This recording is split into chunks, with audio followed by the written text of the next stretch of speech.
Welcome to my career पाठशाला friends. आज की इस वीडियो में हम लोग डिस्कस करते हैं कि नीट में सेक्शनल कट ऑफ कैसे किया जा सकता है। तो सबसे पहली बात तो यह है कि जो आपका नीट का पेपर है उसकी जो आप प्रिपरेशन कर रहे हैं, आपने जो अपने तरीके बनाए हुए हैं वही आपको उस दिन एग्जीक्यूट करना है 26 जुलाई को। आप उसी को इम्प्लीमेंट करें, वही ट्रिक्स इम्प्लीमेंट करें जो आप अभी साल भर से उसकी प्रिपरेशन कर रहे हैं। क्योंकि किसी भी दूसरे इंसान का या फिर कोई भी एक्सपर्ट कमेंट उस दिन काम नहीं आएगा, लेकिन जो आप प्रैक्टिस करते आ रहे हैं वही काम आएगा। यह जरूर है कि आपका अगर स्कोर टेस्ट सीरीज में थोड़ी बहुत कम रह रहा है तो उसे इम्प्रूव करने के लिए आप अलग अलग ट्रिक्स जो है वो अपना सकते हैं, जो टीचर के द्वारा बताया गया था, या फिर आपके अच्छे अच्छे जो फ्रेंड्स हैं जिनके अच्छे स्कोर आते हैं उनकी बात आप मान सकते हैं। आप अगर नीट के पेपर्स देखेंगे तो यहाँ पर 6 पेपर्स हैं। आपका फिजिक्स एक है, बायो में आपके 2 सब्जेक्ट्स आ जाते हैं, जूलॉजी और बॉटनी, और केमिस्ट्री में 3 पेपर्स हो जाते हैं। तो आपका फिर जिस पेपर में, जिस सब्जेक्ट में ज्यादा इंटरेस्ट है, जो आप जिस पर ज्यादा कंट्रोल आपका है, उसे तो आप एकदम से रख के चलो कि आपका 150 प्लस उसमें स्कोर होने ही चाहिए। आप अभी ही चेक करो, जब आप रिवाइज कर रहे हो तो फिर आप ये जरूर देखिए कि 150 प्लस आपका उसमें आ रहा है या नहीं आ रहा है। क्योंकि अगर अच्छे कॉलेज में एडमिशन चाहिए और अच्छे गवर्नमेंट कॉलेज में एडमिशन चाहिए तो फिर 600 प्लस आपके स्कोर तो होने ही चाहिए। क्योंकि 2019 से नीट का सिनेरियो काफी बदल चुका है। जब क्वेश्चन का लेवल कम होता है तो कट ऑफ हाई चला जाता है, लेकिन क्वेश्चन का लेवल जो है अब 2019 वाला तो नहीं होगा, वो बहुत ही इजी क्वेश्चन आ गया था। तो मॉडरेट क्वेश्चन रहने की संभावना 2020 में बिल्कुल है, क्योंकि अभी आपका एम्स है, जिपमर है, ऊपर से आपको एनटीए की नजर से अगर देखा जाए तो 14 महीने मिल चुके हैं प्रिपरेशन के लिए। 14 months you have got to prepare. So अब आप सेक्शनल कट ऑफ पर ज्यादा ध्यान दीजिए। और आप यह भी जानते होंगे, जब आप क्वेश्चन बैंक को सॉल्व कर रहे होंगे पिछले 10 इयर्स का एटलीस्ट, तो फिर आप जरूर देख रहे होंगे कि जो क्वेश्चंस हैं वो रिपीट मोड में भी होते हैं कभी कभी। जैसे आपका organic chemistry, inorganic chemistry, inorganic में तो कम से कम 5 से 7 क्वेश्चंस आपको 2-3 सालों में रिपीटेड दिखेगा। डेटा जो भले हो सकता है चेंज हुआ हो, कुछ उसके वैल्यू चेंज किए गया हो, न्यूमेरिक्स चेंज हो, स्टेटमेंट भी चेंज हो सकता है, लेकिन लगभग फॉर्मेट सेम होता है। उसी तरह से फिजिक्स के अंदर आपका जो है उसमें भी रिपीटेड क्वेश्चंस होते हैं, कम से कम 2 या 3। आपके बायो के अंदर भी क्वेश्चंस रिपीटेड हो सकते हैं, वो भी 2 से 3 हो सकता है। यानी कि 8 से 10 क्वेश्चंस आप ऐसा मान के चलो कि वो रिपीट होते हैं।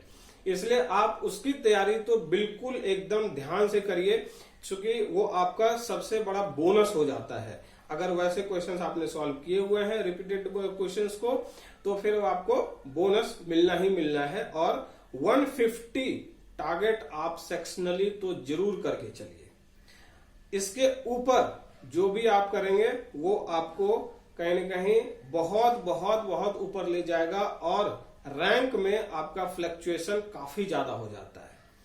तो आप अगर मान के चले कि 600 नंबर पर कोई एक्स कॉलेज मिल रहा है जो 2018 में स्टैब्लिश हुआ है या 2019 लास्ट ईयर में स्टैब्लिश हुआ है, तो फिर 601 पर जो 2016 में कॉलेज स्टैब्लिश हुआ होगा या फिर उससे भी पहले, वो कॉलेज भी आपको मिल सकता है। आप फर्क को समझ लीजिए कि कॉलेजेस की वैल्यू जो होती है वो जितना पुराना होता है, जैसे जैसे उसके बैचेस निकलते जाते हैं उसकी वैल्यू बढ़ती जाती है। उसी तरह से कट ऑफ भी उसका थोड़ा इंक्रीज होता जाता है। आप सेक्शनल कट ऑफ को बिल्कुल एकदम से ध्यान में रखिएगा कि 150 मेरा टारगेट तो है ही, ऊपर जो भी हो जाए वो आपको बिल्कुल उस पर एकदम से कंटिन्यूअसली वर्कआउट करना पड़ेगा। अभी भी आपके पास 2-2.5 महीने का समय मिला हुआ है, आप बिल्कुल वर्कआउट करते रहिए। इसके बाद मैं आपको ये बताना चाहूंगा कि जो आपके टारगेट होने चाहिए वो 720 में से कम आप टारगेट करेंगे 700। आप इसलिए उस मार्क्स को टारगेट करें क्योंकि जब तक हाई टारगेट नहीं करेंगे तो एक मीडियम लेवल के टारगेट पे आप लैंड नहीं कर पाएंगे। अगर आपने 600 टारगेट ही किया है तो 550 से 540 से 550 के बीच में आप कहीं लैंड करोगे। इसलिए आप अगर 700 का टारगेट करते हैं तो नहीं तो आपका 610 620 तक तो आ ही जाएगा। और देखिए, अगर किसी भी चीज को आपको मीन्स इसी तरह से टारगेट भी किया जाता है, चाहे वो बिजनेस हो, चाहे पढ़ाई हो, या किसी भी तरह का टारगेट अगर जो सेट करना होता है तो हाई टारगेट सेट करते हैं, लो टारगेट कभी सेट नहीं किया जाता। हाँ, कैलकुलेटेड रिस्क होने चाहिए, रिस्क जो है वो कैलकुलेटेड होने चाहिए। जैसे कि आपको किसी क्वेश्चन पे लग रहा है कि 80% इसका आंसर जो है सो लग रहा है कि सही है, तो ही आप उतना रिस्क ले सकते हैं 10 क्वेश्चंस के लिए एट द मैक्स। या फिर और भी अगर पेपर इजी आया है या मॉडरेट है लेवल उसका जो है, उतना ज्यादा हार्ड नहीं है, तो 10 से 15 क्वेश्चन का भी आप जो है सो उसमें रिस्क उठा सकते हैं, सो दैट कि 150 प्लस कहीं ना कहीं आपको जो है वो जाकर एड ऑन हो जाए।